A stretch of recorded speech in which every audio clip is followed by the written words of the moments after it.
बने थे दोस्त दिल दुखाने को, बने थे दोस्त दिल दुखाने को, यही बात है दिल जलाने को, बने थे दोस्त दिल दुखाने को, यही बात दिल जलाने को, बने थे दोस्त।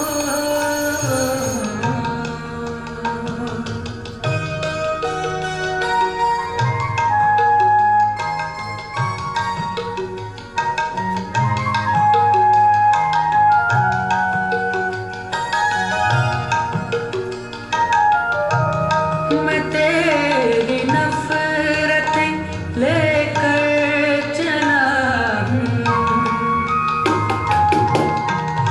मैं तेरी नफरत लेकर चला हूँ, उदासियों के घर सजाने को, यही बात है दिल जलाने को, बने थे दो।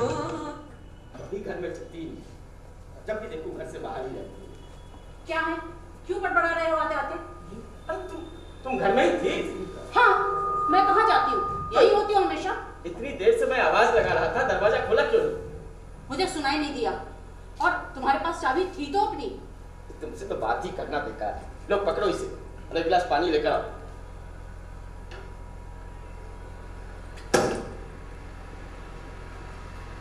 आज हो क्या गया है तुम्हें? आते आते चिल्लाने क्यों लगे? मैं चिल्लाऊं क्यों नहीं?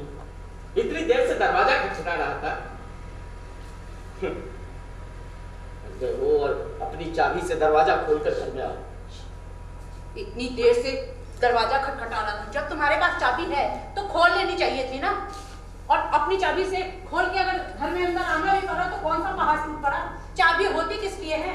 अरे भद्र महिला, घर में और हॉस्टल में फर्क यह होता है कि घर में अपनी चाबी से दरवाजा खोलकर नहीं आना पड़ता। उम्मीद होती है कि कोई घर में होगा, दरवाजा खोलेगा और हाथ का झोला थाम लेगा। झोला? तुम और झोला? आखिरी बार कब तुम झोला लेके घर आए थे? जरा याद करना। मैं तो जब से तुम्हें देख रही हूँ यही देख रही हूँ कि खाली हाथ हिलाते हुए जाते हो और वैसे ही वापस आते हो। और हाँ, वो साइकिल याद है तुम्हें? हाँ याद। एक वक्त था जब मेरे साइकिल से दरवाजे के सामने उतरते ही तुम साइकिल को थाम लिया करती थी, और अब तो। अरे रुक क्यों गए? कह दो कि अब मैं साइकिल थामने के लिए नहीं आती। कह दो कि मैं पूरी तरीके से बदल चुकी हूँ। आज मुझे तुमसे झगड़ा करने का बिल्कुल मूड नहीं है। आज मुझे बहुत काम है, क्योंकि कल इस प्रोजेक्ट का रिपोर्ट सबमिट करना है, लास्ट डेट है। इसलिए आज मुझे उकसाओ मत। अच्छा, तो अब मैं तुम्हें उकसाने भी लगी। देखो क्या बात है आज? क्यों इतने बुरे मूड में घर आए हो? कहीं काम से नोटिस तो नहीं मिल गई तुम्हें? क्यों बेकार की फालतू की बातें करती हो? दफ्तर में वैसे ही डर का माहौल फैला हुआ है, कटौती छटने की बातें हो रही है। और जब मैं उसमें आ गया ना तो भूखे मर जाएंगे सब।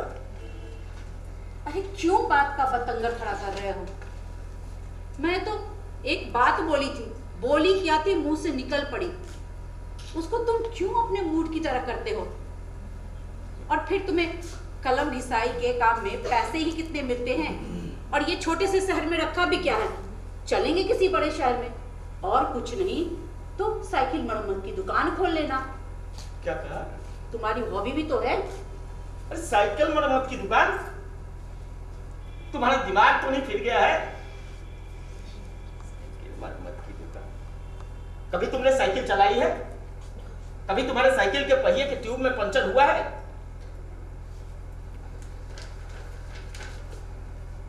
एक बात बताओ, कभी तुमने साइकिल के ट्यूब के पहिए का पंचर किसी दुकान पर जाकर लगवाया है? साइकिल मरम्मत की दुकान। तुमने महसूस किया है कभी जो इतनी कड़कती धूप में आधा जलकर और सूखकर जो पंचर बनाता है, उसे चंद रुपयों के लिए क्या कुछ सहना और करना पड़ता है?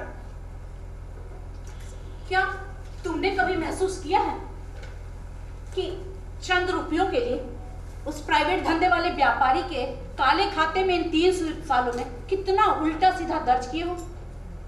क्या तुमने कभी महसूस किया है कि जिसके यहाँ तुम नौकरी करते हो उसके तुम प्राइवेट नौकर नहीं हो, जो तुम्हें अपनी दावतों में विस्की और सोडा सर्व करने के लिए ये कह के बुलाता है कि इस दावत के तुम ही स्वागताध्यक्ष हो?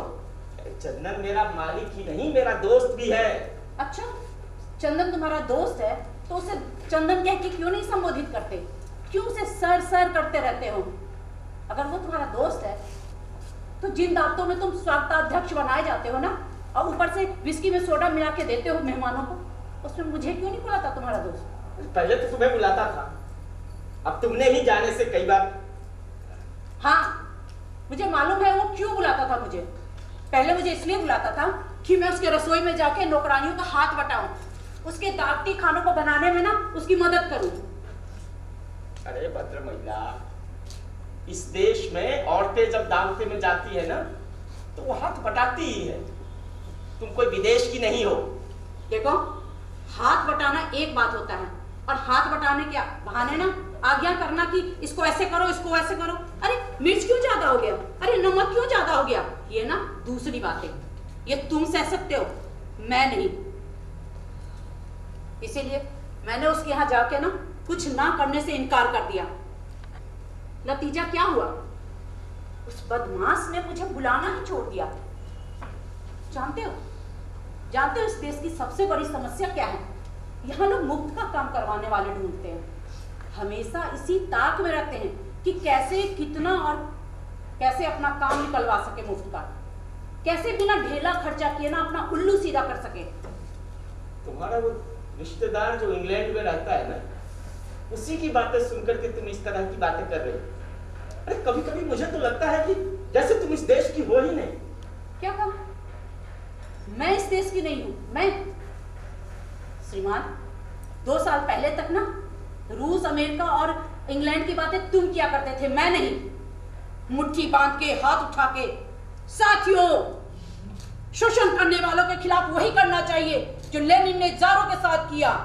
एक दिन हिंदुस्तान के पिसते हुए लोगों के साथ वही करना होगा जो आयरिश ने अंग्रेज के साथ किया। अमेरिका के काले लोगों की स्थिति वही है जो भारत के गरीब लोगों की। मेरे पति महोदय, जब तुम मुझे मार्क्सवाद की खट्टी मीठी लस्सी पिलाया करते थे ना, और जब क्रांति का शोरबा चखाया करते थे, तो विदेश की बातें तुम किया करते थे, मैं नहीं। देखो नीति, हम पति पत्नी हैं और ना तो हम इस देश को बदल सकते हैं, ना हमने दुनिया को बदलने का ठेका ले रखा है। इसलिए इस तरह की बेकार की फालतू बातें हमारे बीच नहीं होनी चाहिए और उसका कोई गुंजाइश ही नहीं है।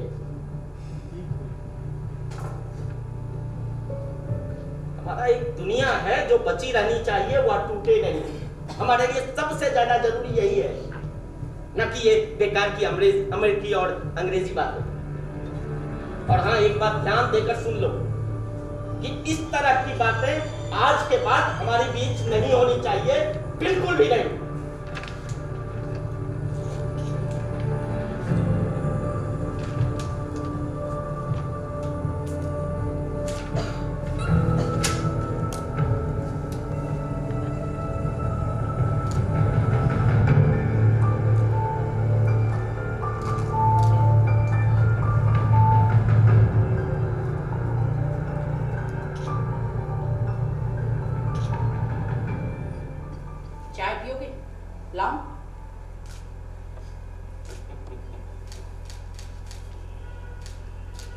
चाय,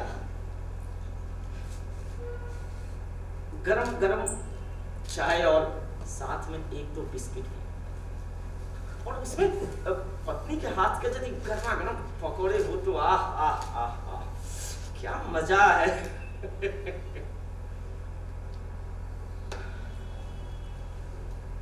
वो सब सपने थे जो टूट चुके। बंद करो ऐसी बातें।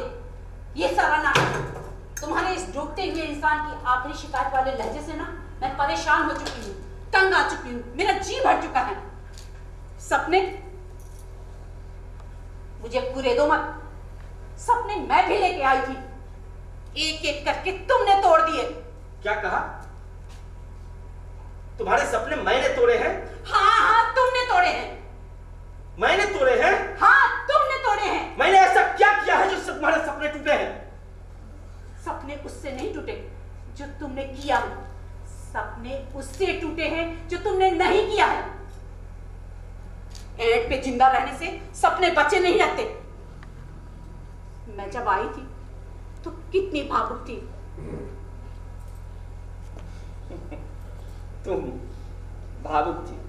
हाँ हाँ हाँ मैं भावुक थी, मैं भावुक, मैं भावुक थी, मैं भावुक, मैं भावुक।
मानते थे।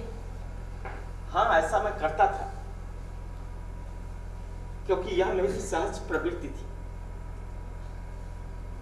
पर उसके बाद परिस्थितियां ऐसे बनने लगी जहां तुम्हें अपने इम्पोर्टेंस का आभास नहीं मिलता, वहां मेरा कुछ भी किया धराया बेमानी होता था। उन दिनों तुम जो कुछ भी लिखते थे सबसे पहले मुझे सुनाते थे, मुझे दिखाते थे। जब तुम्हारी कोई रचनाएं प्रकाशित होती थी ना, तुम एक खिलौना पाए हुए बच्चे की तरह दौड़कर मेरे पास आते थे, मुझे दिखाते थे। अगर कोई रचनाएं और संस्कृत लौट आती थी तो उससे जो तुम्हें दुख होता था ना, वो मुझे बोलते थे, मेरे साथ बांटते थे। और कुछ छप जाए तो फाइल में रख देते हो, नहीं छपा तो फाइल में रख देते हो, नहीं छपा तो ऊपर सेल्फ पे रख देते हो। मैं बगल में खड़ी होती हूँ, पूछती हूँ, तुम्हारे दुख को बांटने की कोशिश भी करती हूँ, लेकिन तुम हाँ या ना में जवाब देके बात को टाल देते हो। जानते हो ऐसा करके तुम क्या करते हो?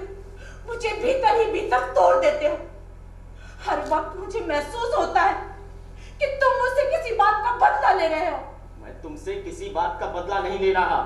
तुम बदला लेते हो। नहीं।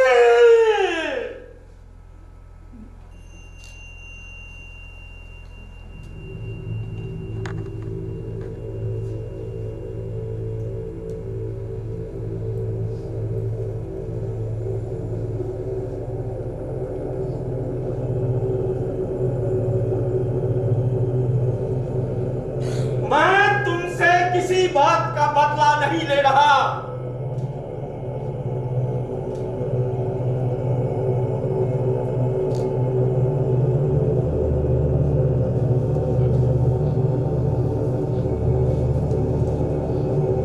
मैं तुमसे किसी बात का बदला नहीं ले रहा।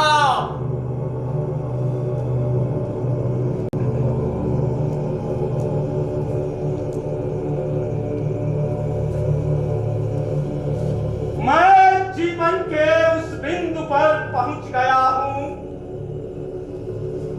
जहां मुझे जिंदगी के रंजो गम, हंसी खुशी, दुख तकलीफ कुछ पहले की तरह नहीं छूती।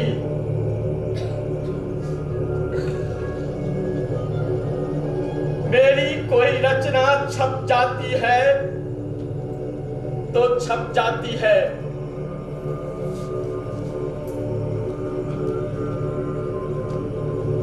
मेरी ये रचनाएं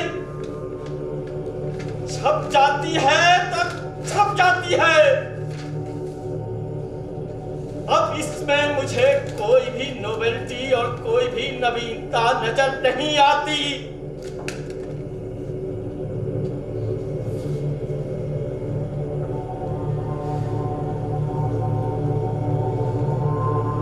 यही मेरी विवशता है और यही मेरी समस्या भी।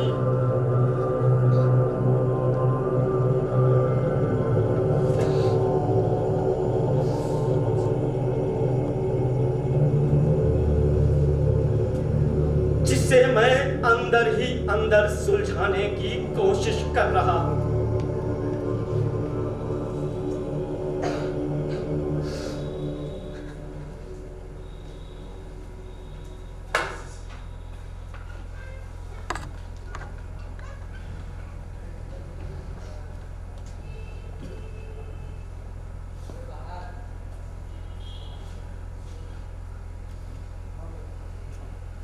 तुम्हें अपनी आग में मैं क्यों घसीटूं?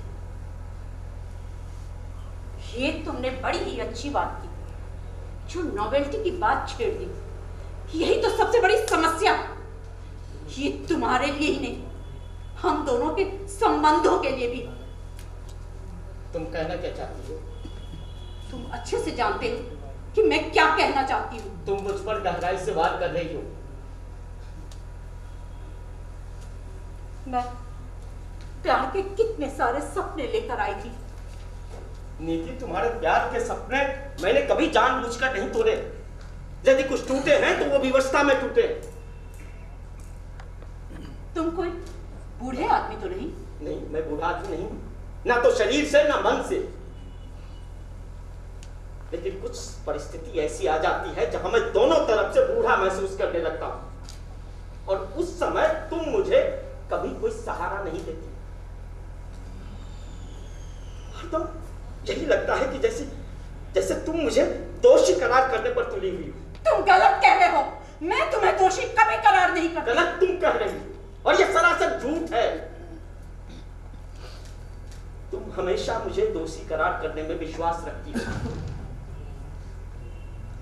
तुम अपनी नजरों से हमेशा जब भी मेरी तरफ देखती हो, लगता है कि तुम मुझे दोषी करार कर रही हो मेरी आलोचना करने को।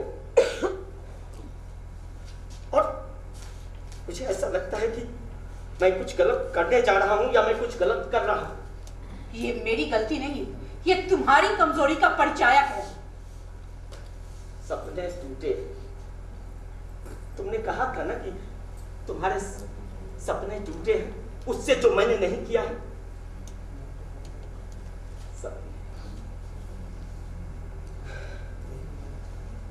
सपने कुछ मेरे भी थे, बहुत बड़े नहीं, बिल्कुल सीधे साधे, छोटे छोटे, बिना किसी जोर दबाव के, बिना किसी उलझन के पति पत्नी का रिश्ता जीने का। क्या तुम कहना चाहते हो कि मैं तुमसे प्यार नहीं करती? प्यार प्यार प्यार तो वह होता है जो निर्मल धार की तरह बहता है, पर तुम्हारे लिए प्यार का मतलब वह है जो तुम्हारे प्रभुत्व में होता है, जो तुम्हारे आकार में होता है, जो तुम्हारे डिजाइन में होता है, जो तुम्हारे मन मुताबिक होता है। तुम कभी ये नहीं कहती कि ऐसा करो, वैसा करो, ये करो, वो करो। देखो, मैं तुमको ये नहीं कहता कि तुम मुझे आज्ञा दे दोगे, लेकिन इतना जरूर कहना चाहता हूं कि तुम हर वक्त मेरी नजरों में नजरें डालकर इस तरह से देखती हो कि मुझे लगता है कि मैं छोटा हो रहा हूं, छोटा महसूस करने लगता हूं। जानती हो ऐसा क्यों लगता है? क्योंकि तुम मुझ पर प्रभुत्व जमाना चाहती हो। नहीं, मैं ऐसा जानबूझकर कभी नहीं करती। अगर ऐसा कुछ हो भी जाता है तो वो तुम्हारी कमजोरी की वजह से। औरत एक पुरुष के द्वारा डोमिनेंट होना पसंद करती है। पुरुष के द्वारा किया गया ऐसा डोमिनेशन उसके अहम को ठेस नहीं पहुंचाता, बल्कि उसे सजाता है। तुम मेरे अहम को नहीं सजाते। तुम्हें हर वक्त लगता है कि पोलाइट होना एक अच्छी बात है, अकड़ना गलत। तुम्हें सहना एक गौरवपूर्ण चीज लगता है। तुम्हें लगता है कि जो पिटता है उसी में सही आत्मबल होता है, जो करीब है वही सही में धनी है।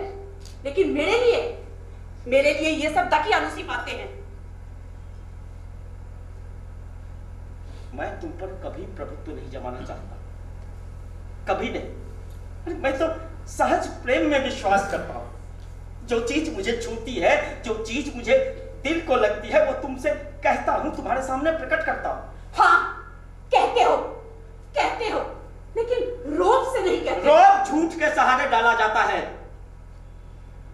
मुझे मालूम है कि स्त्रियां ये चाहती हैं, क्योंकि स्त्री को सब कुछ ऐसे साधारण से मिल जाते हैं। तो जानती हो मैं भागने से क्यों भागता, उलझाने से क्यों भागता? क्यों? क्योंकि मेरा मानना है कि जिन किसी का भी रोल उलझाने में होता है ना, वो अंदर से भीतर से आधारहीन होते हैं। और कुछ लोगों का अहम ही चलित उसी समय होता है जब वो खुद को उलझनों या समस्याओं के बीच पाते हैं। तो तुम सरासर इल्जाम लगा रहे हो, आधारहीन तुम हो। तुम्हारी बातें हैं। प्रभुत्व जमाना चाहती हो। देखो, ये तुम्हारा अहम बोल रहा है। अरे तुमने तो आज तक मुझे कभी समझा ही नहीं।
संबंध में कहीं कोई कीड़ा उतरने लगा।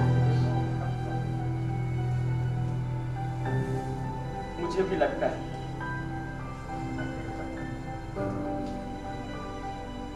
अभी भी समय नहीं बीता है। अभी भी हम सहज रूप से जीवन जीना शुरू करें तो बहुत देर नहीं हुई है। हम पति पत्नी हैं नीति। हमें एक दूसरे पर रंग जमाने की क्या जरूरत है? हम एक दूसरे को अंदर बाहर से समझते जानते हैं। हमें एक दूसरे को इम्प्रेस करने की क्या जरूरत है? तुम ही बोलो कि इस तरह से यदि हम सोचते। मैं बहुत थक चुकी हूँ, अब मैं बात नहीं कर पाऊंगी। मुझे कुछ देर आराम करने दो।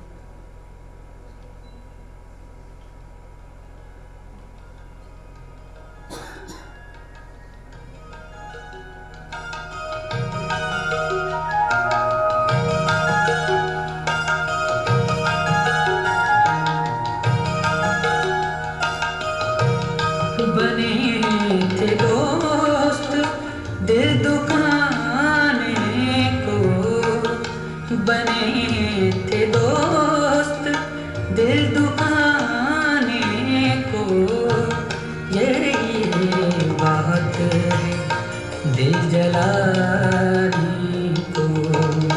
बने थे दोस्त दिल दुखाने को, यही बात दिल जलाने को। बने थे दोस्त।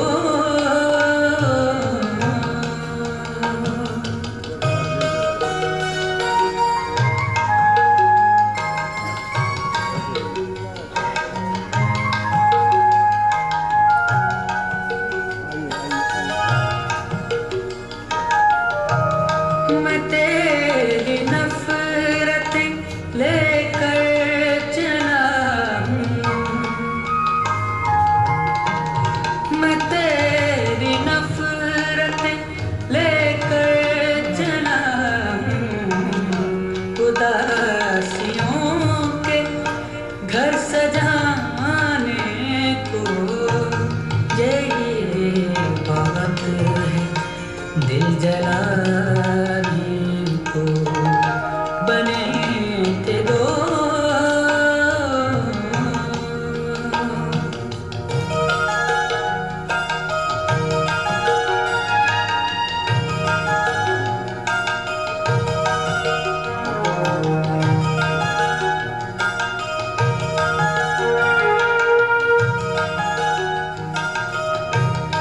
उन्हीं को चाहा था हर गाम हमने,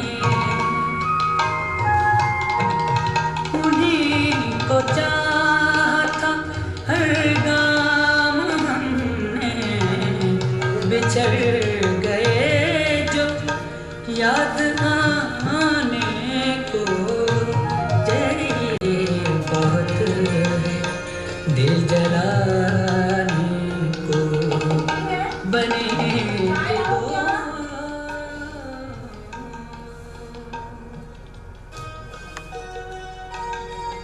सुनो, चाय लाऊं क्या?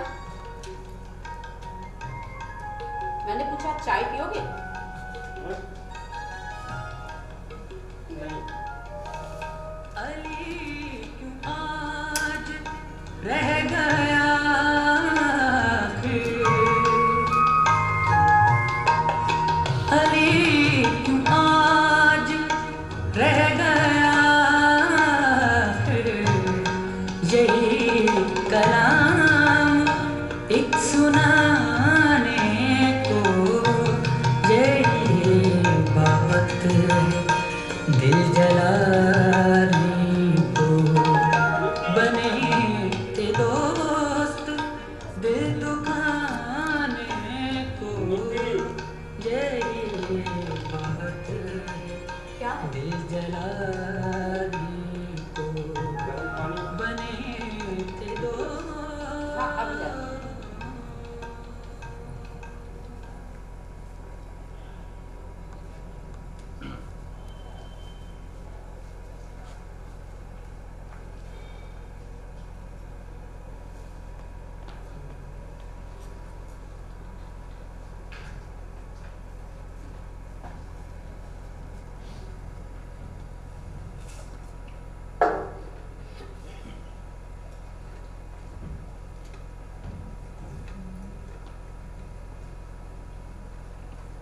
एक बात पूछूं?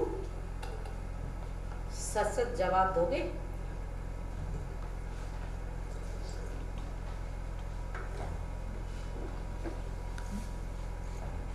आज इतने बुरे मूड में घर क्यों लौटे थे? क्या आज वो दिखाई नहीं दी? कौन? वही पान के सामने वाली, सामने? पान के दुकान के सामने वाली। दुकान के सामने वाली? अरे सामने के मकान वाली। सामने के मकान वाली? तुम्हें किसने बताया?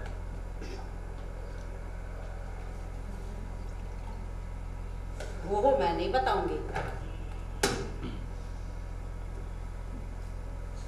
बता दो नीति।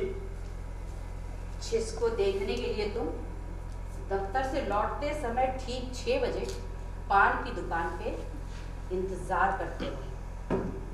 तुम्हें किसने बताया? मेरे खुफिया हर जगह फैले हुए हैं। अरे कौन है वो? नाम बोलो ना उसका। वो तो नहीं बताऊंगी मैं। नीति तुम्हें मेरी कसम। नहीं नहीं केशव, कसम नहीं देते। तुम्हें पता है कि जो मैं नहीं बताना चाहती वो मैं कभी नहीं बताऊंगी। बता दो नीति, प्लीज प्लीज बता दो। जो मैं नहीं बताना चाहती हूँ वो तुम मेरे पेट से कभी नहीं निकलवा सकते। प्लीज, किसी ने मुझे धोखा दिया है नीति। मैं उस शख्स का खाल खींच दूंगा। प्लीज बता दो। अरे, क्यों इतने उत्तेजित हो रहे हो? मुझे उससे कोई शिकायत थोड़ी है। मुझे उससे कोई दृष्टि जलन नहीं है। सचमुच वो तुम्हारे लिए जरूरी चीज है। अरे तुम्हारे लिए क्या, तुम्हारे जैसे सभी के लिए वो एक मजबूरी है। तुम्हारे जीवन में ऐसा कोई मरीज का नहीं होगा तो तुम खत्म हो जाओगे, तुम कभी नहीं रह पाओगे। सचमुच तुम्हारे लिए वो जरूरी चीज है। अगर ऐसा कुछ नहीं हुआ तो तुम अपने आप को अपेक्षित और तिरस्कृत जैसा महसूस करोगे। इतने दिनों से जो चीज मैं सबसे छुपाए रहा, वो तुम बिल्कुल सहज भाव से कह रही हो, जैसे बिना किसी शिकायत के, बिना किसी उलझन के। हाँ, क्योंकि मुझे तुम्हारे इस संबंध से कोई फर्क नहीं पड़ता, कोई शिकायत नहीं है। बल्कि मैं तो इसे तुम्हारी शक्ति समझती हूँ, एक से ज्यादा के साथ प्यार करने की शक्ति। और किसी की शक्ति को कम करना मैं समझती हूँ पक्षी के पर को काटने जैसा। नीति, मेरा उससे कोई संबंध नहीं। मुझे मालूम है, मुझे अच्छे से मालूम है कि वो तुम्हारी प्राप्ति नहीं है। वो तुम्हारे लिए मरीचिका से ज्यादा कुछ भी नहीं है, और हो भी कैसे सकती है, क्योंकि मुझे मालूम है कि तुमने तो उसे कभी ठीक से देखा भी नहीं है, और देखोगे भी कैसे। वो तो ठीक समय पे खिड़की पे 6 बजे आती है, बस 15-20 मिनट के लिए सूख रहे कपड़े को बटोरती है। तुम उसको देख के मुस्कुराते हो, वो तुम्हें देख के मुस्कुराती है, और उसके बाद चली जाती है। और तुम ऐसा करते हुए उसे देखते हो, मुग्ध होते हो, और अंदर ही अंदर संतुष्ट हो जाते हो। लेकिन नीति, मैं सिर्फ तुमसे प्यार करता हूँ, सिर्फ तुमसे। मुझे ये भी मालूम है, कम से कम उससे ज्यादा तो प्यार करते ही हो। इसलिए नहीं कि मैं तुम्हें कुछ ज्यादा देती हूँ, बल्कि इसलिए कि मैं तुम्हारी आदत बन चुकी हूँ। आदत? तुम अपने आप को इतना छोटा क्यों कर रही हो? आदत कोई छोटी चीज होती है? आदत बहुत मजबूत चीज होती है, और जितनी उम्र बढ़ते जाती है आदत और भी मजबूत होती जाती है। चाहे वो आदत औरत की हो, शराब की हो, या फिर सिगरेट की। सिगरेट की आदत? Sorry sorry sorry sorry. तुम अपनी तुलना सिगरेट से क्यों कर रही हो?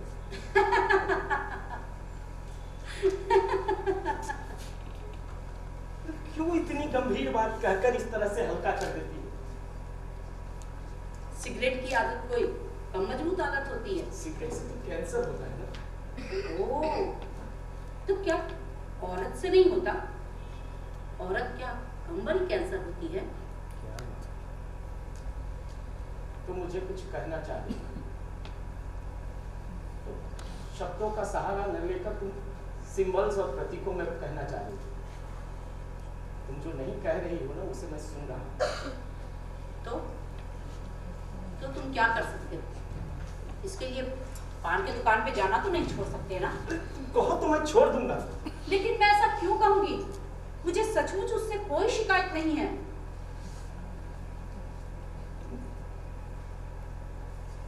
अच्छी तरह जानती हो कि मुझे पूरा पूरा वहां कुछ नहीं। इसीलिए तो वो समझनी जरूरी है। अगर पूरी मिल जाती तो उतनी जरूरी नहीं होती। वहां जाने से मेरी इच्छाओं को संवेग मिलता है। वो कुछ है जो मेरे अंदर प्रकट होता है, मुझे तपित करता है। कुछ है जो कहता है कि अब तुम जाओ, और मैं जो दे पाता हूं वो तुम्हें ही दे पाता हूं। अपना सर्वस्व तुमने प्रवाहित कर देता हूं। एक अद्भुत मारीचिका को पाने के लिए मैं अपने सामर्थ्य से अधिक तेजी से दौड़ने की कोशिश करता हूं। नहीं, तुम झूठ कह रहे हो। ये दम है।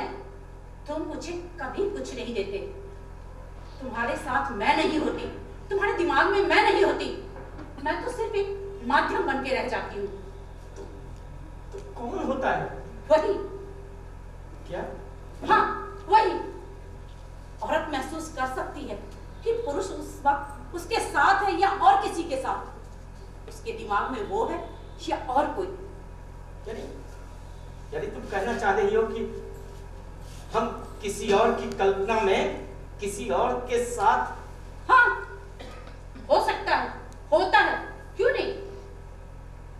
इसका मतलब जब तुम मेरे साथ होती हो तो तुम्हारी कल्पना में वो तुम्हारा दूर का रिश्तेदार, वो काला बदसूरत सा सांड जैसा, नाम है उसका विष्णु होता है, मैं नहीं होता।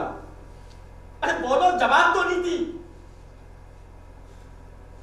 जब मैं तुम्हारे साथ, तुम्हारे शरीर के साथ, तो तुम मुझे नहीं उसे महसूस करती हो। जवाब दो नीति। हाँ हाँ, वही होता है, तब वही होता है। क्या यह सच है? हाँ, यही सच है।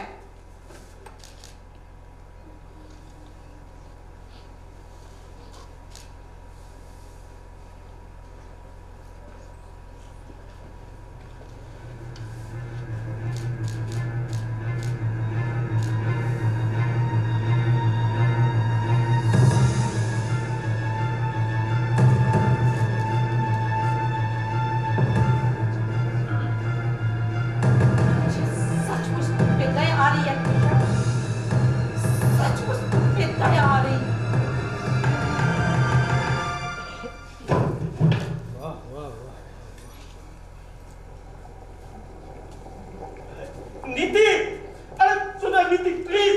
नीति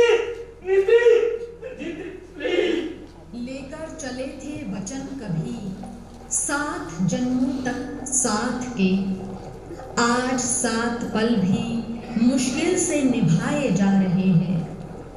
नव सतरंगी जीवन के शुभारंभ को थे व्याकुल जो, आज बेरंग सी जिंदगी बिताए जा रहे हैं। बेसुध से हो जाते थे आंखों से आंखें मिलाते ही, आज देखकर भी नजरों को चुराए जा रहे हैं। बयां करते थे हाल दिल सांझ की ढलती महफिल में, आज हर एक दर्द सीने में दबाए जा रहे हैं।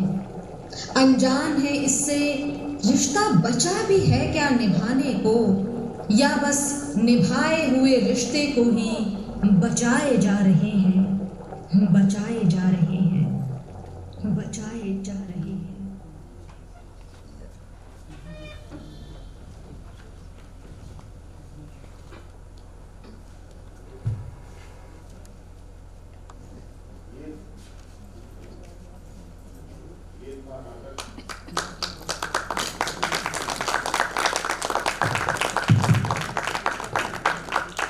ये था नाटक मैं, तुम और वो। इस नाटक के पात्रों से आपका परिचय करा दें। पुरुष के रूप में केशव, पुरुष केशव के रूप में काश्यप कमल,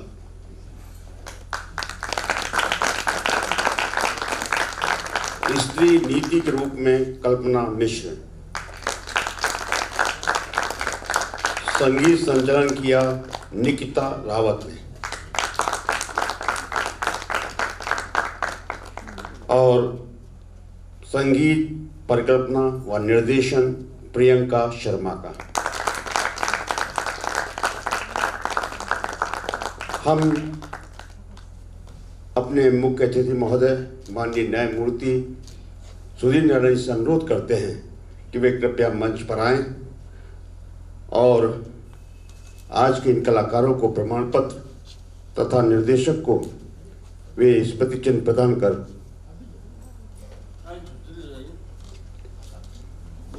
अन्य संस्था के अध्यक्ष, सचिव और विशिष्ट अतिथि भी मंच पर आने का कष्ट करें। दीपक शर्मा जी, आप भी साथ में रहेंगे।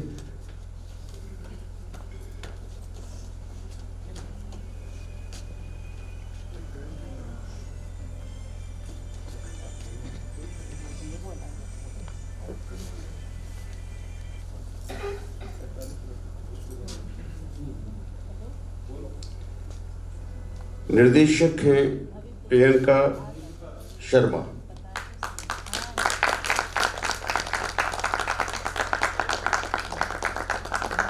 और काश्यप कमल,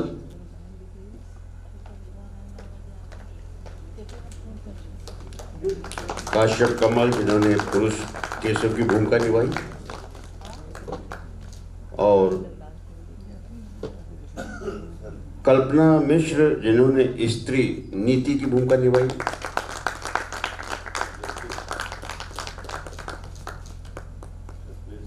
संगीत संचालन निकिता रावत ने किया। हो गया। और अब प्रियंका शर्मा जी को निर्देशक के रूप में उन्हें सम्मानित करेंगे। उन्हें आज स्मृति चिन्ह प्रदान करने का स्वागत होगा।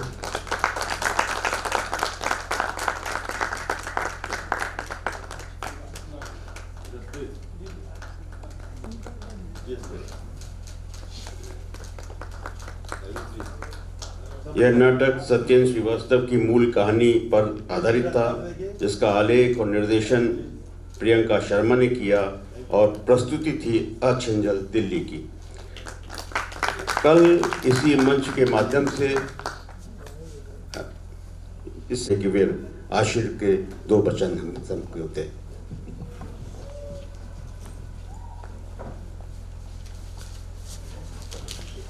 Scientific empowerment and development society के अध्यक्ष अभिचल द्विवेदी जी, सेक्रेटरी श्री राय साहब, संस्कार भारती के अध्यक्ष श्री कुशवाहा जी, अन्य संस्था के सदस्य, संस्कार भारती के सदस्य, आज के कलाकार और उपस्थिति सज्जनों, आज का आप सब लोगों ने इतना मार्मिक नाटक क्या देखा कि जिंदगी के इस जीवन में कहाँ किस तरह से उथल पुथल होती है। जैसे मालूम पड़ता है कि एक झील है, शांत है, और शांत झील में कोई पत्थर फेंक दे तो कितनी उथल पुथल होती है। आज उसी का एक जीवन में स्त्री पुरुष के संबंध में जो हम लोगों ने देखा है वो एक न कि एक छाप है बल्कि एक संदेश है कि हमको किस जीवन में किस प्रकार से संबंध रखना चाहिए। नाटक बहुत सुंदर है, कलाकारों को बहुत ही धन्यवाद है, जिन्होंने संगीत दिया उनको भी बहुत धन्यवाद है, बहुत बधाई है और आगे भी ऐसा करते रहेंगे, मेरी यही शुभकामना है। और इसी तरह के हम लोग नाटक देखते रहें। इस संस्था को भी बहुत ही धन्यवाद है, इतने प्रयास से एक नाटक को कराना, संगीत का कराना, आयोजन करना, ये बहुत ही अथक प्रयास का है। और इस अथक प्रयास से जो अविचल द्विवेदी जी अध्यक्ष हैं, राय साहब और सबको बहुत ही धन्यवाद है। आगे भी इसी तरह की आशा करते हैं। धन्यवाद। बहुत बहुत धन्यवाद आदरणीय माननीय न्यायमूर्ति जी, और बहुत बहुत धन्यवाद हमारे आज के दोनों विशिष्ट अतिथि श्री दीपक शर्मा जी और श्री रविंद्र कुशवाहा जी। साथ ही आप सबका भी आभार प्रकट करते हैं, सभी श्रोताओं का, सभी दर्शकों का, और ये प्रकाश व्यवस्था और धन व्यवस्था करने वाले सभी कर्मचारियों का, साथ ही इस विद्यालय के प्रधानाचार्य का, मैनेजमेंट का। कल शाम को 6 बजे इसी मंच के माध्यम से हम फिर मिलेंगे नाटक डिप्लोमा इन करप्शन में, जिसके लेखक सुरेंद्र चतुर्वेदी, निर्देशक JP सिंह और प्रस्तुति होगी रंग मंडल दिल्ली की। तो कल तक के लिए आपसे विदा लेते हैं। नमस्कार, शुभ रात्रि।